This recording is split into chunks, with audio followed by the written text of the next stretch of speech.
अस्सलामु अलैकुम वरहमतुल्लाहि वबरकातुहू। अल्हम्दुलिल्लाहि नहमदुहु व नस्तईनुहु व नस्तगफिरुहु व नऊज़ु बिल्लाहि मिन शुरूरि अनफुसिना व मिन सय्यिआति अमालिना। मन यहदिहिल्लाहु फला मुदिल्ल लहु व मन युद्लिलहु फला हादिय लहु। व अशहदु अल्ला इलाहा इल्लल्लाहु वहदहु ला शरीक लहु व अशहदु अन्न मुहम्मदन अब्दुहु व रसूलुहु। अम्मा बादु फ़इन्न खैरल हदीस किताबुल्लाह व खैरल हदी हदी मुहम्मदिन सल्लल्लाहु अलैहि वसल्लम व शर्रल उमूरि मुहदसातुहा व कुल्ल मुहदसतिन बिदअह व कुल्ल बिदअतिन ज़लालह व कुल्ल ज़लालतिन फिन्नार। अऊज़ु बिल्लाहि मिनश शैतानिर रजीम। बिस्मिल्लाहिर रहमानिर रहीम। या अय्युहल्लज़ीना आमनू क़ू अनफुसकुम व अहलीकुम नारा। रब्बि इश्रह ली सदरी व यस्सिर ली अमरी वहलुल उक़दतम मिन लिसानी यफ़क़हू क़ौली। मुअज़्ज़ज़ उलमाए किराम, सामीन हज़रात व सामिआत,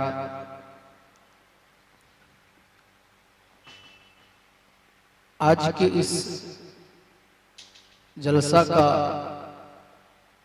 शेड्यूल इतना टाइट है कि 15 तारीख में यहाँ स्टेज पर खिताब मेरा होना था। आज 16 को मेरी तकरीर हो रही है।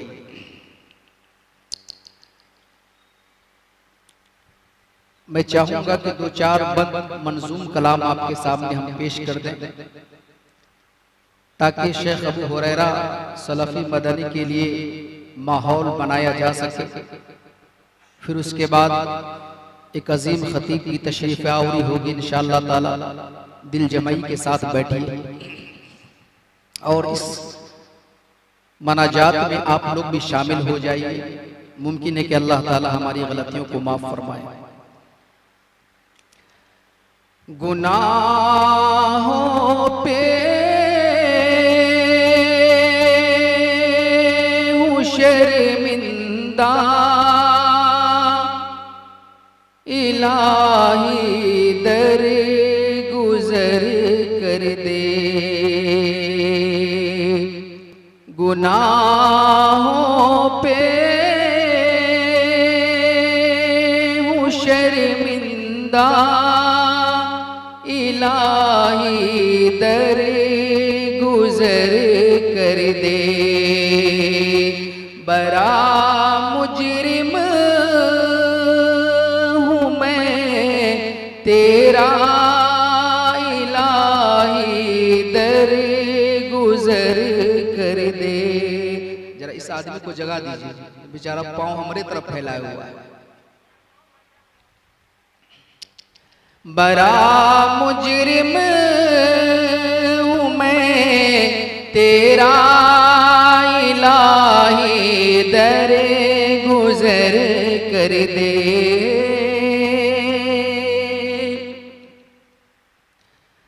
खता कोई नहीं छोड़ी,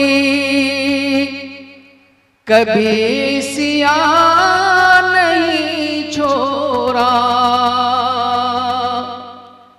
खता कोई नहीं छोड़ी, कभी सियान नहीं छोड़ा। बस सब करता हूँ मैं तौबा, इलाही दर गुजर कर दे। बस सब करता हूँ मैं तौबा, इलाही दर गुजर कर दे। बरा मुजरिम हूँ मैं तेरा, इलाही दर गुजर कर कर दे। खिलौना हाथ का अपना बना रखा है शैतान ने। खिलौना हाथ का अपना बना रखा है शैतान ने। बना ले अपना तू बंदा इलाही दर गुजर कर दे। बड़ा मुजरिम हूँ मैं तेरा इलाही दर गुजर कर दे। तेरे देने से ऐ मौला तेरा तो कुछ न बिगड़ेगा। तेरे देने से ऐ मौला तेरा तो कुछ न कम होगा। मगर बन जाएगा मेरा इलाही दर गुजर कर दे। बड़ा मुजरिम हूँ मैं तेरा इलाही दर गुजर कर दे। आपकी ज़हनी बेदारी के लिए मैंने 2-4 बंद पेश कर दिया है, वरना ये नज़म तो काफी लंबा है। मैंने कुरान करीम की एक आयत करीमा आपके सामने पढ़ने का शर्फ हासिल किया है और उसी आयत के ताल्लुक से कुछ बातें मैं आपके सामने रखने की कोशिश करूंगा। हमसे बड़े और मुअज़्ज़ज़ उलमाए किराम यहाँ तशरीफ रखते हैं, इंशाअल्लाह उनका खिताब आप लोगों को सुनना। समाज और माशरे में अभी औलाद की तरबियत की कितनी जरूरत है, इसको हम सभी लोग अच्छी तरह महसूस करते हैं।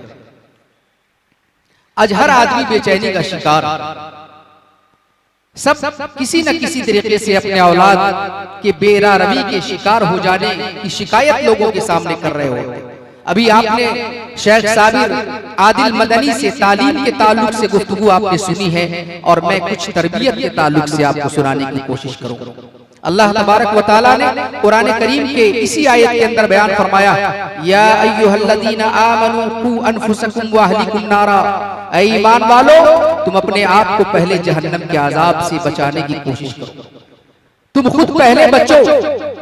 एक माहौल को बेहतर बनाने के लिए एक अच्छी तरबियत की जरूरत पड़ती है और अच्छी तरबियत कोई इंसान उसी वक्त दे सकता है जबकि वो खुद भी तरबियत याफ्ता हो।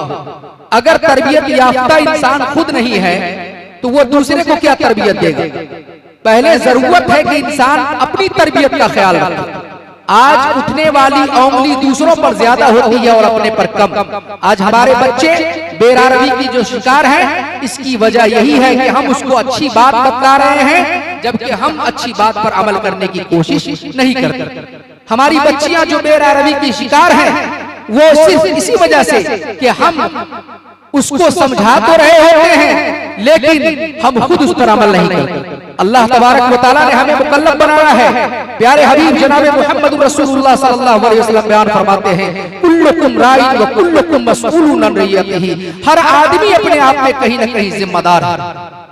अगर आपके औलाद हैं, आपकी बीवी है, आपके बच्चे हैं, आप उसके जिम्मेदार हैं और आपको आपकी जिम्मेदारी के ताल्लुक से क़यामत के दिन जरूर पूछा जाएगा। लोगों, अगर तुम चाहते हो कि तुम्हारे औलाद अच्छे हो, तुम्हारे बच्चे अच्छे हो, तुम्हारी बच्चियां अच्छी हो, तुम्हारे घर का माहौल अच्छा हो, तो पहले तुम्हें अच्छा बनना पड़ेगा। अगर तुम अच्छा बन जाओगे तो यकीन मानो अल्लाह तबारक व तआला तुम्हारे घर के अंदर सुकून पैदा फरमा देगा। अल्लाह तबारक व तआला तुम्हारे घर के माहौल को बेहतर बना देगा, तुम्हारे बच्चे तरबियत याफ्ता हो जाएंगे। अल्लाह ताला कुरान के अंदर बयान फरमाता है, या अय्युहल्लज़ीना आमनू कू अनफुसकुम व अहलीकुम नारा, ऐ ईमान वालों तुम अपने आप को पहले जहन्नम के आज़ाब से बचाओ, जहन्नम के आज़ाब से बचने का सामान तैयार कर रखो। फिर उसके बाद में कहा वक़ूदुहन्नास वल हिजारा व अहलीकुम नारा फरमाया, और फिर अपने घर वालों को, अपने अहलो अयाल को, अपनी औलाद को, अपनी बेटियों को, अपने बेटों को, अपनी बीवियों को, अपनों बहनों को जहन्नम की आग से बचाने की कोशिश करो। कौन जहन्नम? ये वही जहन्नम है जिसके ताल्लुक से अल्लाह के नबी जनाब मुहम्मद रसूलुल्लाह सल्लल्लाहु अलैहि वसल्लम बयान फरमाते हैं कि वो जहन्नम जिसकी आग की गर्मी दुनिया के आग के मुकाबले में 69 गुना ज्यादा हो।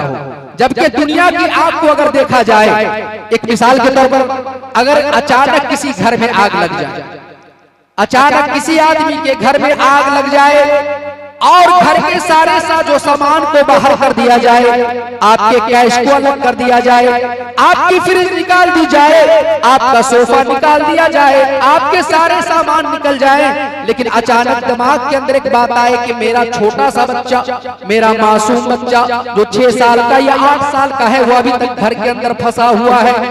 सारा सामान इंसान भूल जाता है और उस बच्चे की फिक्र में लग जाता है, लोगों से गुहार लगाने लगता है, लोगों के सामने हाथ फैलाने लगता है कि मेरे भाइयों तुम मेरे बच्चे को इस लगने वाली, जलने वाली इस आग के अंदर से बचा लो, निकाल दो। ये अभी जो प्लेन हादसा हुआ है अहमदाबाद के अंदर, आपने सोशल मीडिया पर देखा होगा कि एक औरत जो उस कैंटीन के सामने, उस हॉस्पिटल और मेडिकल के सामने चाय की दुकान करती थी, सीधा पटनी नाम की जो औरत थी, उसका 14 साल का लड़का आकाश नाम का था। ये आकाश नाम का 14 साल लड़का जो अपनी माँ के लिए खाना लेकर आया था और अचानक किसी दौरान हादसा होता है और उस आग में वो बच्चा बुरी तरीके से फंस जाता है। सीता पटनी रास्ते में दौड़ कर किसी कार वाले को रोक रही है, ऑटो वाले को रोक रही है, लोगों से गुहार लगा रही है कि मेरा बच्चा फंस गया है, मेरे बच्चे को निकाल दो, मेरा बच्चा फंस गया है, मेरे बच्चे को निकाल दो, मेरा बच्चा फंस गया। आपने देखा होगा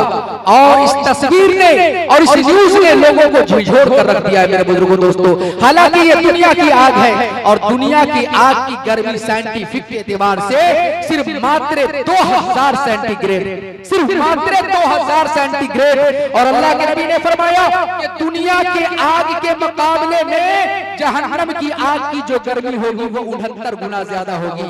अब अगर 2000 को 69 से भागा दिया जाए तो पता चलता है कि जहन्नम की आग की गर्मी 1,38,000 सेंटीग्रेड बन जाती है।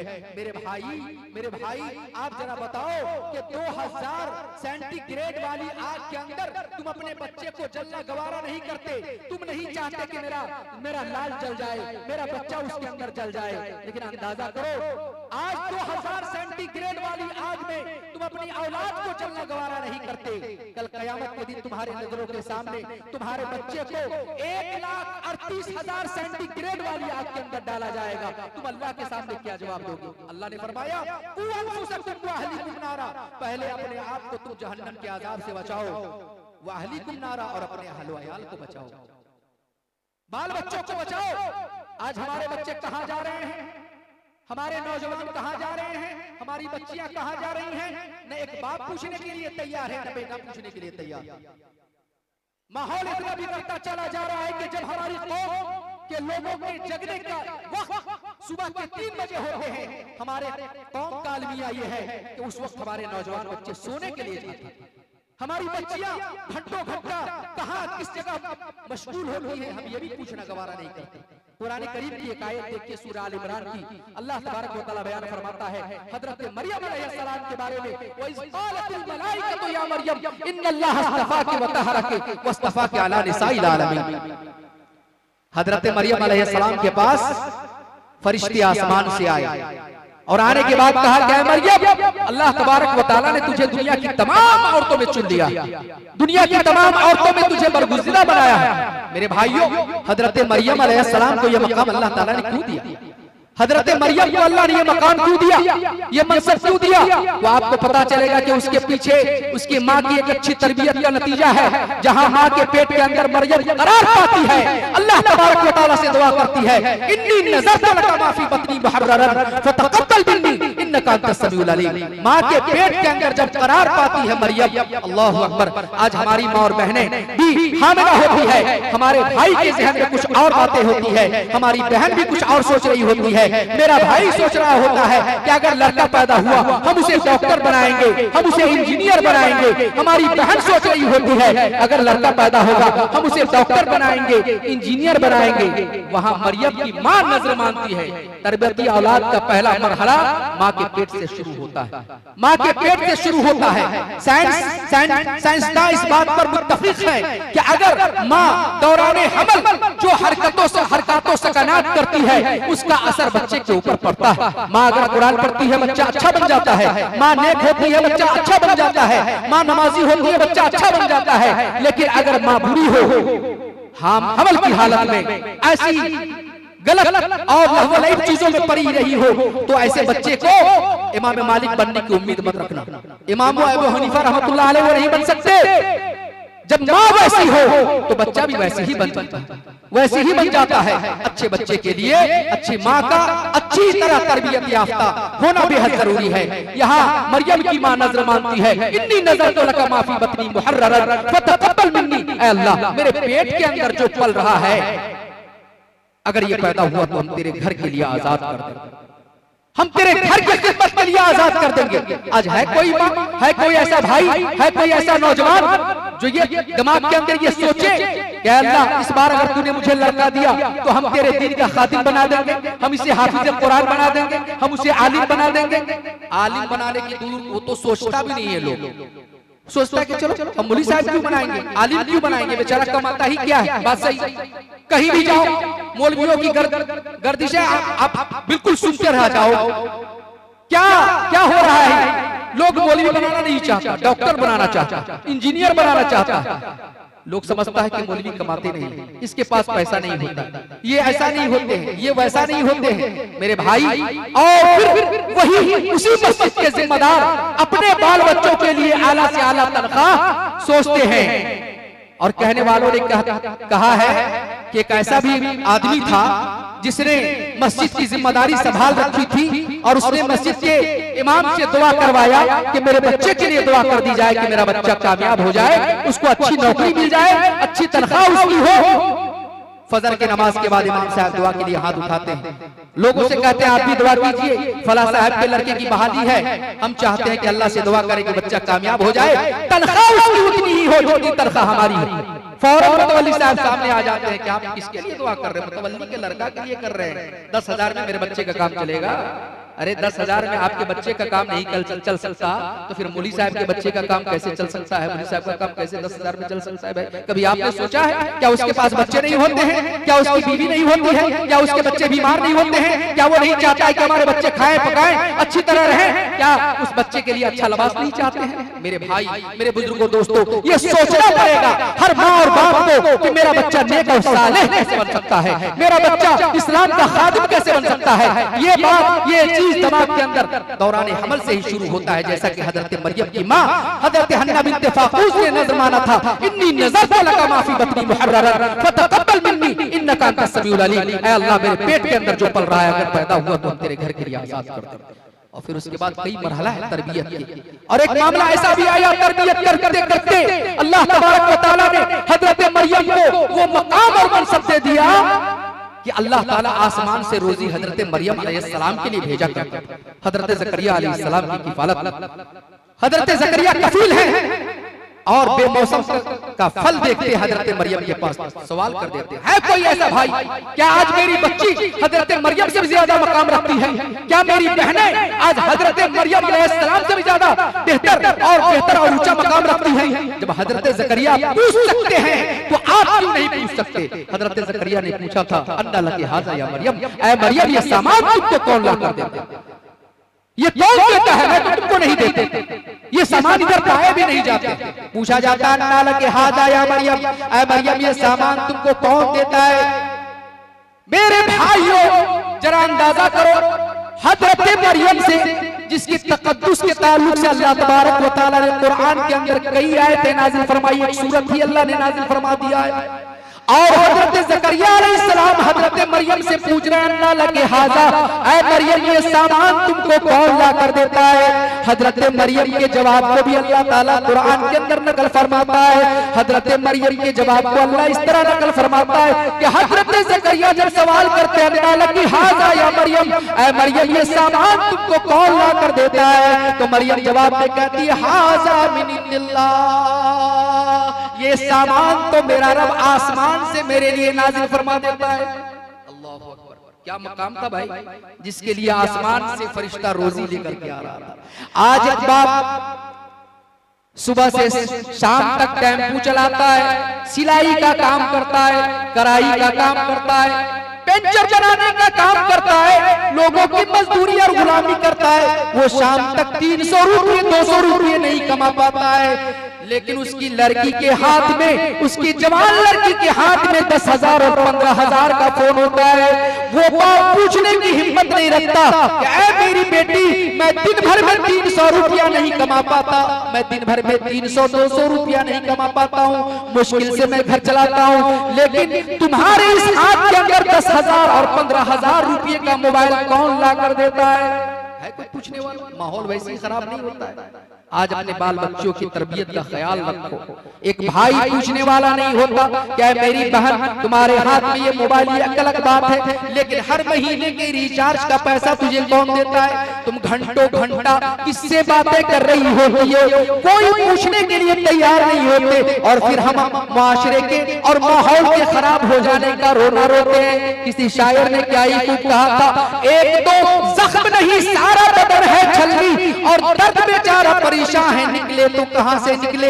मेरे भाई अगर एक बात हो तो मैं बयान करूं कि ये गलती है, इस पर मरहम लगाकर खत्म कर लीजिए। आज तो मेरा पूरा समाज ही गंदा हो गया। आज यही वजह है कि आज मेरी बच्चियां सिर्फ और सिर्फ मोहब्बत में आकर उस बच्ची को छोड़ देते हैं या उस बच्चे को छोड़ देते हैं। मौलवी साहब बच्चा जवान है, बच्ची जवान है, पता नहीं क्या कर लेगी, क्या कर लेगा, यही सोचकर हम रह जाते हैं। मोहब्बत आप कीजिए, मना नहीं है। क्या कौनैन के ताजदार जनाब मोहम्मद रसूलुल्लाह सल्लल्लाहु अलैहि वसल्लम ने अपनी औलाद से मोहब्बत की है कि नहीं की है? आप सल्लल्लाहु अलैहि वसल्लम ने अपनी बेटी हजरत फातिमा ज़हरा रज़ियल्लाहु ताला अन्हा से इतनी मोहब्बत करते हैं कि एक मौके से हजरत अली के ताल्लुक से कोई शिकायत मिली, अल्लाह के नबी के पास जब शिकायत पहुंची, अल्लाह के नबी मस्जिद नबी के अंदर आए, देखा कि हजरत अली लेटे हुए हैं। आपने पांव से ठोकर लगाया और कहा के अंदर लिखा हुआ इंसान तू खड़ा हो जा। चेहरे का रंग देखकर हजरत अली समझ गए। पूछा अल्लाह के नबी क्या बात है, क्या हुआ? अल्लाह के नबी कहा कि जाओ अबू बकर को बुलाओ, उमर को बुलाओ, उस्मान को बुलाओ, मैंने फातिमा का रिश्ता तुमसे मांगने खुद नहीं किया था। अबू बकर कह रहे थे कि अली से शादी कीजिए, उमर कह रहे थे कि अली से शादी कीजिए, इस वजह से मैंने अपने बच्चे की निकाह तुम्हारे साथ कर दी। अगर तुम चाहते हो कि तुम्हारे घर में अल्लाह के रसूल के दुश्मन की बेटी रहे, मोहम्मद की बेटी को तलाक दे दो। जज्बाते मोहब्बत में अल्लाह के नबी ने हजरत फातिमा की तलाक का मुतालबा फरमाया, सिर्फ मोहब्बत की वजह से। और इतना ही नहीं, अल्लाह के नबी ने फरमाया फातिमा सिर्फ मेरी बेटी ही नहीं है, बल्कि मेरे दिल का एक टुकड़ा भी है। और याद रखो, जिसने फातिमा को तकलीफ पहुंचाया गोया कि उसने मोहम्मद रसूलुल्लाह सल्लल्लाहु अलैहि वसल्लम को तकलीफ पहुंचाई। कितनी मोहब्बत। लेकिन जब कयामत में अल्लाह के हुजूर खड़े होने की बात आई, जहन्नम से डराने का मामला आया, आप भी तो कम से कम अपने बाल बच्चों को डराओ। सिर्फ मोहब्बत ही में हम खराब कर रहे हैं। कभी आपने उसके सामने बतलाया है कि कयामत में हम जर्रा बराबर काम नहीं आ सकते? कभी आपने बतलाया है कि कयामत में कोई किसी का काम नहीं आ सकता? उसके जो अमल है वो अमल के साथ खड़ा होगा। अल्लाह के नबी ने जब मोहब्बत की बात आई तो कायनात में सबसे ज्यादा मोहब्बत करके अल्लाह के नबी ने एक मिसाल पेश फरमा दिया कि फातिमा से मोहब्बत ही नहीं